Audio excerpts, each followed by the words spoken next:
Hola a todos, hoy día voy a explicar las fases de las situaciones didácticas o también llamadas por Mabel Paniza tipologías de las situaciones didácticas.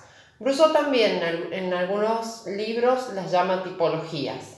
¿Sí? Empezamos con la situación de acción o fase de acción.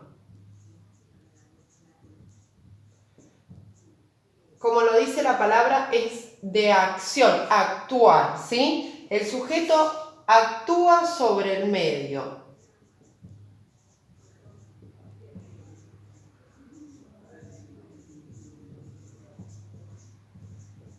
¿A qué le llamamos medio? Le llamamos medio a aquella actividad o aquella problema o aquel juego didáctico que le proponemos al alumno o los alumnos, ¿sí? La segunda característica de esta situación es que el sujeto constituye conocimientos de acción realizadas y se apoya en conocimientos previos, ¿sí? O sea, el sujeto constituye conocimientos en acción, o sea, a medida que va trabajando sobre ese medio, va constituyendo un conocimiento, ¿sí? En el próximo video voy a dar un ejemplo de geometría de cada una de las situaciones para que lo puedan ver. Y se apoya, esta parte es importante, en conocimientos o también llamados esquemas previos. O sea, en base a lo que el sujeto sabe, va a tratar de resolver esa situación problema, que lógicamente ya lo hemos hablado, lo he explicado en los demás videos. Esa situación tiene que producir en el niño un problema, un error cognitivo para que él tenga un interés en poder resolverla, ¿sí? Tenga sentido esa situación para el niño, no solo el sentido del docente en que el niño quiero que aprenda a multiplicar. Perfecto, ese es el objetivo del docente. El objetivo del niño para que esa actividad tenga sentido puede ser jugar, divertirse, entretenerse, competir, ¿bien? Pero ese es el sentido que va a tener para él.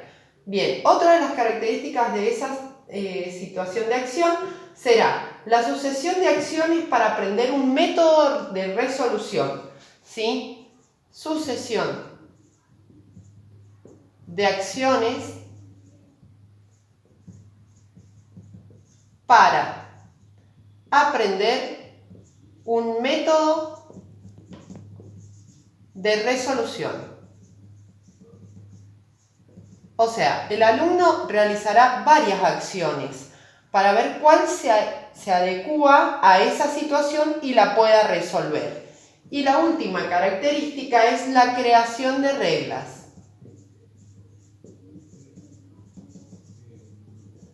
Recuerden que esta situación se encuadra en una situación adidáctica. Esas serían las características.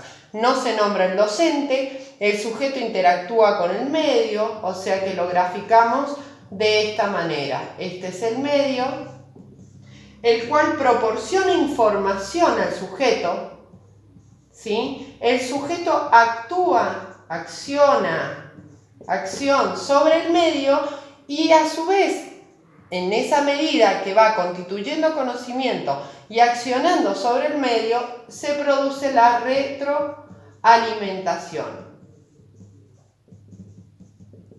de información. O sea, puedo hacer, por ejemplo, en un problema, puedo hacer una suma y no me va a dar. Bien, entonces, el medio le da información, él ve el problema, interactúa con ese juego, le da información, él acciona, voy a hacer, por ejemplo, una resta o una sustracción, mejor dicho. No funciona, entonces el medio retroalimenta la información y el sujeto que dice, no funciona esto, voy a probar con otro procedimiento, ¿sí? Esta es la sucesión de acciones y la creación de reglas que va haciendo el sujeto es, si esto funciona, esto no funciona, esto me cuesta más, ¿bien? Esta sería la fase de acción. En el próximo video explicaré la próxima situación de formulación. Recuerden suscribirse para que les vayan llegando los videos. Y en el canal se encuentran las otras partes de Guy-Brusseau y su teoría. Gracias.